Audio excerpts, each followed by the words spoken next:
David Lynch faleceu e eu estou retornando aqui para fazer um vídeo mais completo, com mais observações a respeito do falecimento desse grande cineasta que eu admiro tanto.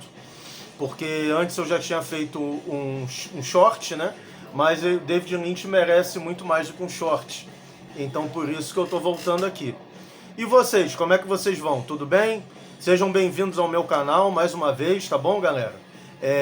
Espero que gostem do vídeo e vamos ao tema sem mais delongas. Então, David Lynch, ele começou o trabalho artístico dele quando ele fez um curso de artes plásticas dedicado à pintura na faculdade da Pensilvânia. E já durante o curso, ele viu que ele tinha um grande interesse por cinema e que ele gostaria de fazer curtas-metragens. E por isso ele mudou para o curso de cinema na faculdade.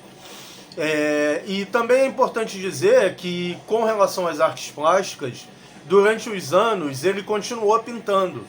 E principalmente agora na fase mais idosa dele, ele chegou a expor, a fazer exposições da sua obra como artista plástico, né?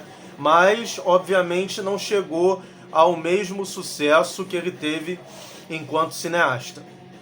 Então, galera, o David Lynch ele estreia na direção em 1977 com um dos filmes que eu considero um dos melhores e mais importantes trabalhos dele, que é o Eraserhead, que é um filme de terror sombrio, surrealista, já carrega toda a influência do surrealismo que ele viria a mostrar em sua obra. E é um filme que ele é perturbador, ele é incômodo, mas ao mesmo tempo ele é fascinante, porque ele é muito arrojado no sentido visual. O David Lynch ele traz ali um conceito visual muito forte, né? E o Eraserhead ele iria se tornar um cult graças aos famosos Midnight Movies, que eram filmes que eram exibidos nas sessões da meia-noite em cinemas considerados cinemas poeira dos Estados Unidos, né? Que eram cinemas que não passavam os filmes de grandes estúdios e que se dedicavam principalmente a exibir filmes marginais e filmes de gênero.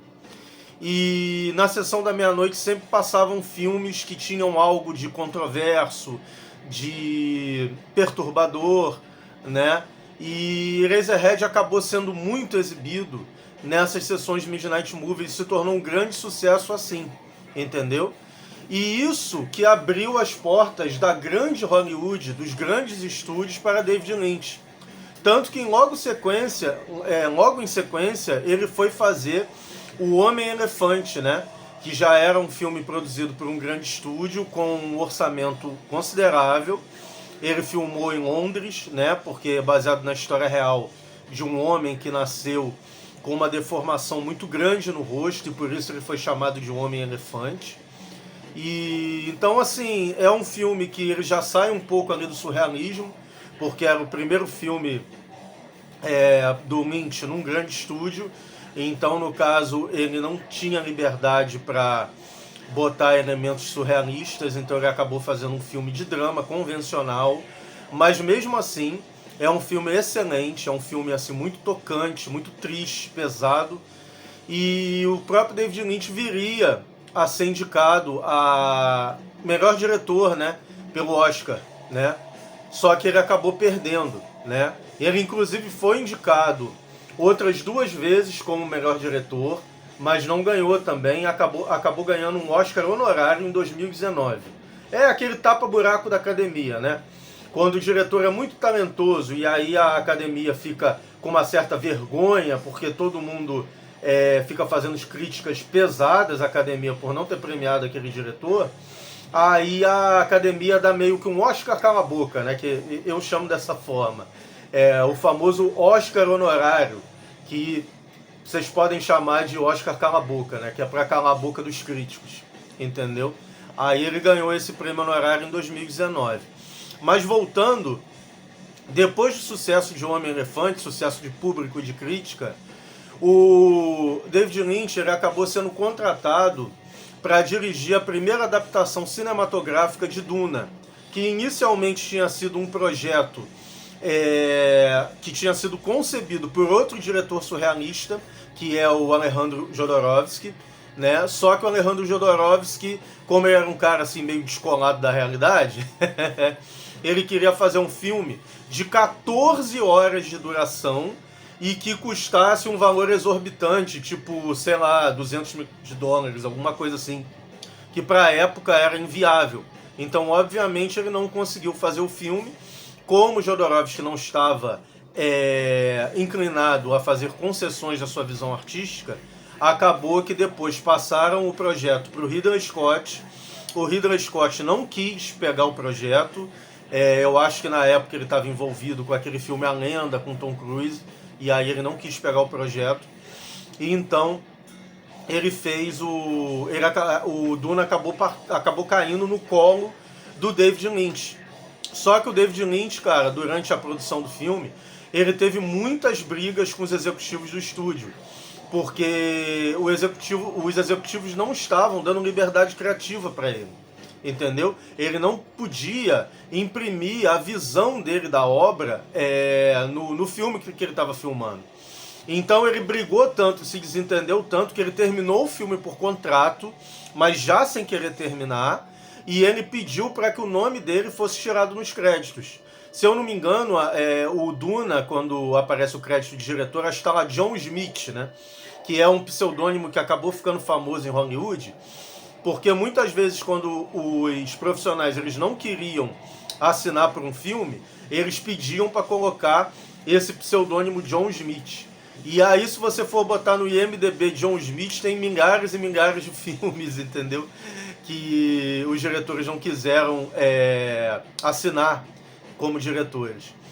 Enfim, aí depois dessa péssima experiência que ele teve com Duna, ele entendeu que para poder fazer os filmes que ele queria, ele tinha que voltar para o cinema independente. E ele tinha que lidar com orçamentos menores.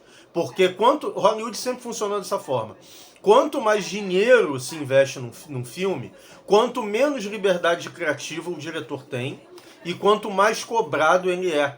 Porque quem está botando a grana quer ter a certeza de que aquele filme vai ser um grande sucesso de bilheteria. E no final das contas, no Duna, né, isso acabou dando com os burros na água, né? Porque o Duna foi um grande fracasso, cara, entendeu? Talvez se tivessem deixado o Lynch imprimir a visão dele, o filme teria ficado um filme melhor, entendeu? Mas é isso. Aí, ele, na sequência, ele vai fazer Veludo Azul, que eu considero, eu até coloquei no short, que eu considero um dos 3 grandes filmes dele, né? Que é um neo-noir, repleto assim, de coisas mórbidas, de elementos de terror, e tem umas sequências de sonho que são incômodas, assim, e até assustadoras, padrão filme de terror mesmo, padrão pesadelo, né? Porque o Lynch, ele sempre foi um cara muito fascinado por psicologia, por Freud, por Jung e tudo mais. Então ele sempre foi muito fascinado, principalmente, pela teoria dos sonhos do Freud. E ele sempre tentou colocar elementos dessa teoria dos sonhos em todos os seus filmes, entendeu? Mesmo que de forma sutil ali. E aí, cara, no Veludo Azul, o Veludo Azul é exatamente isso. Ele é um noir transloucado, assim, surrealista, e que ele tem uma coisa muito interessante, que todas as cenas que se passam durante o dia no filme, elas são muito bucólicas e lindíssimas, assim, fotografadas de uma forma brilhante. E aí, nas cenas que se passam à noite, já são cenas muito sombrias, que parece que você está indo para uma outra realidade, que é uma realidade mais ali perturbadora mesmo, né? E assim, para fazer uma sinopse básica do filme, o Kyle MacLachlan, né, que viraria depois o ator fetiche do Lynch a partir desse filme, o Kyle MacLachlan, ele é um cara que mora numa cidade do interior, que ele está muito entediado com a vida dele, porque nada acontece nessa cidade, e um belo dia ele encontra uma orelha decepada, se eu não me engano, num terreno baldio do lado da casa dele. E aí ele resolve, já que ele é um cara que tá cheio de tédio, ele resolve investigar por conta própria de quem é aquela orelha, entendeu? E aí com isso ele vai topar com muitas situações bizarras e com personagens bizarros, e o maior deles é o senhor Dennis Hopper, que está completamente alucinado no filme. Dizem que ele cheirou cocaína em todas as cenas que ele atuou, né? Mas cara, é uma performance assim inesquecível. Ele tá completamente louco, assim. Tipo, é loucura. Você pega David Lynch e multiplica. David Lynch não, desculpa. Você pega o Nicolas Cage e multiplica por 3. É esse nível de loucura. E então é um filme, cara, que eu adoro muito por causa dessa. Como o Lynch consegue trabalhar com contrastes nesse filme, né? A beleza bucólica daquela cidadezinha do interior e ao mesmo tempo um monte de coisa macabra, soturna, acontecendo à noite naquela cidade, né? Tem essa estrutura aí de noir, mas que o Lynch vai botando muito elemento de terror, muito elemento de surrealismo, entendeu? Tem um erotismo carregado também, tem uma cena lá com a Isabella Rossellini, uma cena de sexo com ela. Enfim, é um filme que eu considero impecável, assim, irretocável, uma obra-prima mesmo, entendeu? E já é o Lynch ali, ele voltando lá pro radicalismo do primeiro filme dele, né, que era o Eraserhead. Tudo bem que Eraserhead é ainda mais radical que Veludo Azul, mas Veludo Azul também tem muito desse radicalismo, essa coisa de que é um filme assim que ou você ama ou você odeia, sabe? Tem muito isso. E o Lynch, cara, ele continua trabalhando nos anos seguintes, só que o Lynch, ele sempre foi um cara assim que ele trabalhava devagar, com calma e produzia pouco. Mas quando produzia filmes irretocáveis, assim, entendeu? Filmes muito bons. Aí na sequência ele fez O Coração Selvagem, que é com o próprio Nicolas Cage que eu citei, que é um ator que combina assim com a coisa louca, a proposta surreal do David Lynch, que é um filme que eu gosto bastante, eu acho bem divertido assim. Também tem essa atmosfera noir, mas misturado com outros elementos. Eu que sou fã de metal, eu lembro que o Nicolas Cage e a Laura Dern, que inclusive fez também o Veludo Azul, a Laura Dern e o Nicolas Cage, eles são um casal de foras da lei, fãs de death metal, entendeu? Eles ficam escutando uma banda lá de death metal e tudo mais. É muito legal, cara. E o filme tem várias sacações assim loucas. Tem o Willem Dafoe fazendo um bandido completamente bizarro. Aí tem umas coisas meio escatológicas assim que lembram um pouco o Cronenberg. É um filme bem legal. E aí, cara, se eu não me engano, foi alguns anos antes até, eu acho que foi em 1991, eu não me lembro a data ao certo, que o Lynch fez a estreia dele na televisão. Porque ele tinha a ambição de levar a linguagem cinematográfica para as séries de TV, entendeu? Porque as séries de TV nos anos 80 era muito assim aquela coisa meio CSI, episódica, e no caso CSI é ainda bem mais cinematográfico. As séries dos anos 80, elas tinham uma linguagem que não era uma linguagem muito cinematográfica, entendeu? E o Lynch ele quis levar isso para televisão, com o filme, com a série, Twin Peaks, que teve um episódio piloto de 1h30 de duração, né? Que até saiu em VHS no Brasil, e depois se seguiam os episódios de 1 hora. Mas, cara, Twin Peaks também é uma das experiências radicais aí do Lynch, porque Twin Peaks também tem muito surrealismo, tem muita coisa macabra e incômoda e perturbadora, lida com os temas bem pesados, entendeu? Assim, a história de vida da Laura Palmer é um negócio bem perturbador, sabe?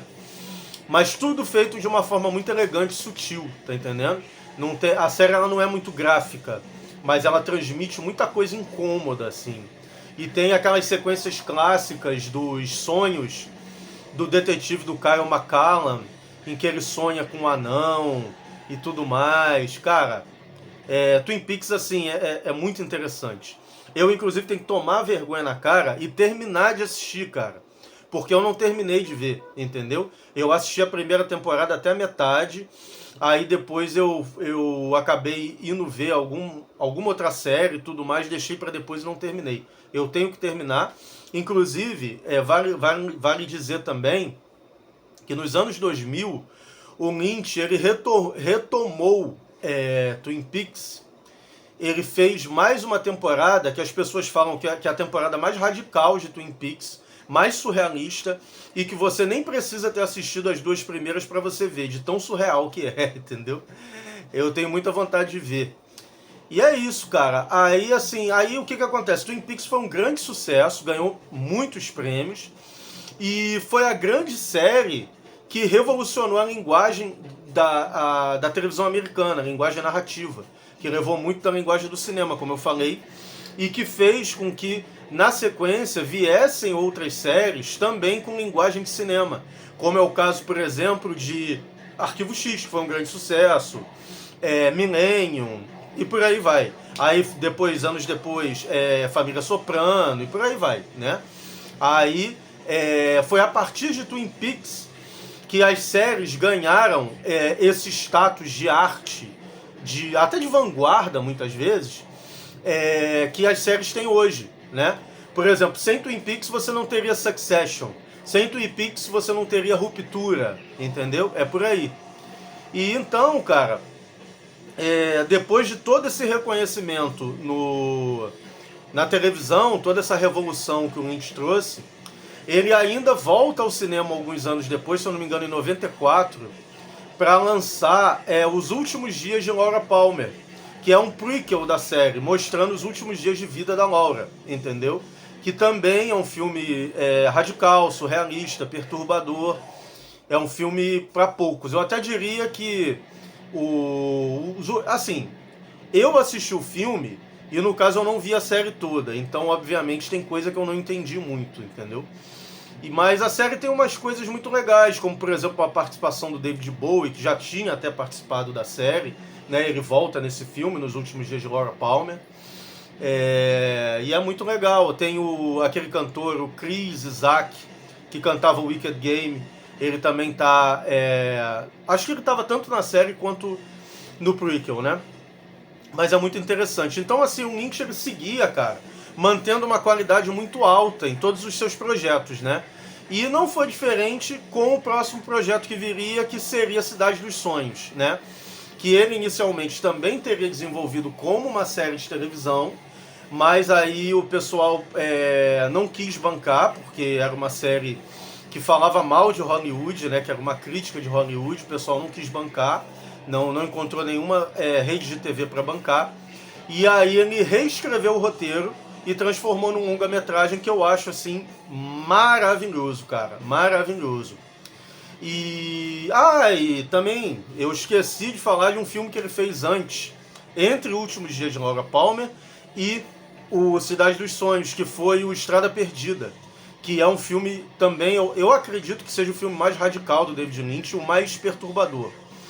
Porque é um filme que ele pega muito dessa coisa da teoria dos sonhos do Freud, e ele desenvolve o filme como se fosse um sonho mesmo, entendeu? A ponto de, na metade do filme, o protagonista sumir e aparecer outro cara no lugar dele, e todo mundo começa a tratar esse outro cara como se fosse ele, entendeu? É desse nível, assim, de tão radical que é a experiência do filme, né? E tem aquela cena clássica que o protagonista, o Bill Pullman, é uma cena que acontece logo no começo. O Bill Pullman, ele tá numa festa, e aí chega um cara todo esquisito, com a cara pintada de branco, assim, e fala pra ele, cara, liga pra sua casa. Aí ele, por quê? Porque eu tô na sua casa. Aí o cara começa a rir, o que você tá dizendo, cara? Aí ele, não, liga pra sua casa, você vai ver que eu tô na sua casa. Aí quando ele liga pra casa, o cara atende, entendeu? Então é uma cena assim, muito bizarra, cara. E eu acho bem macabra também. E aí, cara, o Estrada Perdida, né, é uma experiência bem radical. Na sequência vem o Cidade dos Sonhos, que é um pouco mais palatável, entendeu? Mas também é radical. Toda a obra do Lynch é radical, à exceção de 2 filmes que eu vou citar aqui. Primeiro é o Homem-Elefante, o segundo eu vou falar daqui a pouquinho. E aí, cara, o Cidade dos Sonhos foi um filme que eu assisti quando eu estava na faculdade. E tanto eu quanto todos os meus amigos, a gente ficou a gente ficou muito vidrado nesse filme, entendeu? Era um filme que mexia muito, assim, com o espectador. É ainda, né? Porque eu assisti esse filme 3 vezes e quero ver e ver e rever de novo. Porque é realmente muito bom, né? Que mostra ali a Naomi Watts como uma atriz iniciante que chega em Hollywood para tentar ter sucesso, e ela acaba conhecendo e aí acaba que ela encontra na rua uma morena lindíssima, uma atriz morena lindíssima, que está desmemoriada. E ela acaba levando ela para casa para ajudar ela e tal, não sei o quê. E aí tem um romance entre as duas. E daí em diante o filme vai ficando cada vez mais surreal e surreal. E vai embora, né? E assim, é um filme que, como eu falei anteriormente, ele mostra, ele mostra uma visão muito ácida de Hollywood. Ele mostra Hollywood como um lugar muito macabro, né? Um lugar assim realmente perturbador. Cara, tem uma cena em que a personagem da Naomi Watts, ela é humilhada numa festa. Que, porra, aquela cena é muito... É revoltante demais o que acontece, cara. Eu toda vez que eu vejo, eu fico revoltado, sabe? E então, assim, dizem que é a visão do Lynch para Hollywood, entendeu? A visão amarga e sombria que ele tinha de Hollywood, entendeu? E é um filmaço, cara. Nossa, é irretocável, eu recomendo pra todo mundo. Tem uma outra sequência clássica que é a do Clube Silêncio, que eu não vou entrar em detalhes aqui, mas nossa, aquilo é muito esquisito e muito macabro. Cara, coisa que só David Lynch conseguia fazer. Só ele, entendeu? Mais ninguém conseguia fazer. Tem outros diretores que chegam perto, mas o Lynch era muito único. Eu acho que a maior qualidade do David Lynch era ser único, entendeu? E então, ele segue a sua carreira com um outro filme chamado Inland Empire, que eu admito que eu nunca assisti, em que ele traz de volta ali os seus 2 atores fetiche, né, que é o Kyle MacLachlan e a Laura Dern, mas eu nunca vi, então eu não vou assim passar nenhum parecer sobre o filme aqui, porque eu realmente estou devendo esse filme. Mas o Inland Empire, infelizmente, foi o último longa que ele dirigiu, cara. E dizem, né, que Inland Empire, o Cidade dos Sonhos e o anterior, que é o Estrada Perdida, dizem que esses 3 filmes, eles juntos, eles formam uma trilogia dos sonhos do Lynch, entendeu? Eu nunca assisti, então eu pretendo ver esse filme e depois fazer um vídeo pra vocês, entendeu? Pra dar o meu parecer aí e dizer se essa coisa esse conceito de trilogia faz sentido. Desculpa. Cara, infelizmente, né, como eu disse, foi o último longa que ele dirigiu, mas a gente ainda pôde ver o Lynch aí, ele voltando, como eu disse, na última temporada de Twin Peaks, que lançou ali no finalzinho dos anos 2000. Ele fez alguns curtas ainda, principalmente uma série de curtas chamado Habits, que mostrava pessoas vestidas de coelho lá, uma coisa também meio surrealista. Eu assisti só o primeiro, achei bem interessante. E é isso, infelizmente, cara, o Lynch se aposentou, depois ele se dedicou a coisa de meditação, né, que ele era praticante de meditação, e ele escreveu até um livro sobre isso. Eu lembro que ele chegou a vir no Brasil para dar um workshop sobre meditação. Ele chegou a ser entrevistado no Roda Viva da Rede Brasil, entendeu? E enfim, cara, pra mim um gigante, entendeu? E que o legado dele vai ser eterno no cinema. E também vale dizer, cara, que na minha opinião é um dos poucos cineastas que souberam de fato como trabalhar o surrealismo no cinema, sabe? Porque obviamente a gente tem aí o maior deles, que foi o Luiz Buñuel, né? Que era uma grande referência para o Lynch, inclusive.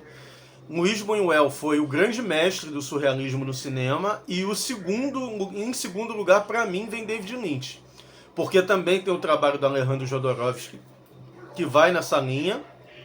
Quase toda a filmografia do Jodorowsky também flerta com surrealismo. E é um trabalho também muito significativo, muito bom também. Alejandro Jodorowsky é um cineasta que eu recomendo, mas tem que ter estômago, tá? Porque não são filmes fáceis e tem coisas assim bem pesadas nos filmes. Mas, então assim, eu acho, cara, que tudo bem, existem vários outros filmes surreais, mas cineastas que se dedicaram ao surrealismo na maior parte da sua carreira são pouquíssimos. E eu, assim, eu cito esses três aqui que pra mim são os que têm a maior relevância. Em primeiro lugar, Buñuel, em segundo lugar, David Lynch, em terceiro lugar, Alejandro Jodorowsky. São os três que conseguiram trabalhar o surrealismo muito bem e que conseguiram criar uma obra que é uma obra densa e eterna também, entendeu? Então, assim, cara, se você nunca assistiu nada do David Lynch, assista, velho. Porque David Lynch, até quando você não gosta, o filme fica na sua cabeça, entendeu? E isso é uma qualidade de pouquíssimos grandes artistas. Fazer com que o seu trabalho seja memorável até entre quem não gosta desse trabalho. Isso é muito raro. Então, cara, assiste pra ontem. Se você não conhece, eu recomendo que você comece ali já pelo primeiro filme dele, que é o Eraserhead, entendeu? E depois vai seguir na ordem cronológica, cara, que é a melhor coisa. Cara, David Lynch, realmente eu fico muito triste, né, com a ausência dele no nosso mundo. Mas enfim, infelizmente ele era um fumante, faleceu de enfisema pulmonar. E é o que acontece, né, cara? Infelizmente, até os gênios falecem, né? Faz parte. Eu gostaria que ele tivesse dirigido mais filmes, mas, por outro lado, se ele tivesse dirigido mais filmes, talvez ele não tivesse mantido uma qualidade tão grande nos projetos dele. Então eu fico muito satisfeito com a filmografia dele. Fico muito satisfeito por existir um cineasta como David Lynch, que a gente pode estar sempre revisitando a obra.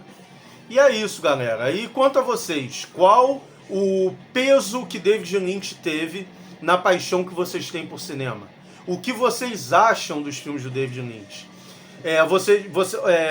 Algum de vocês já passou pela situação, como aconteceu com um amigo meu, de assistir um filme do David Lynch, não conseguir entrar na onda do surrealismo e acabar tomando ranço completo? Já aconteceu isso? Comentem, botem aí nos comentários, entendeu? Se vocês odeiam Lynch, se vocês amam o trabalho do Lynch. E contem principalmente as suas histórias com David Lynch. Como que ele influenciou vocês, como que os filmes dele fizeram a cabeça de vocês, entendeu? Deixem aí, por favor, seus pareceres, tá bom? Pra gente poder debater, fazer um debate legal, tá bom, galera? Abraço pra todo mundo, beijo pra todo mundo e volto amanhã com outro vídeo, tá bom? Valeu, fui!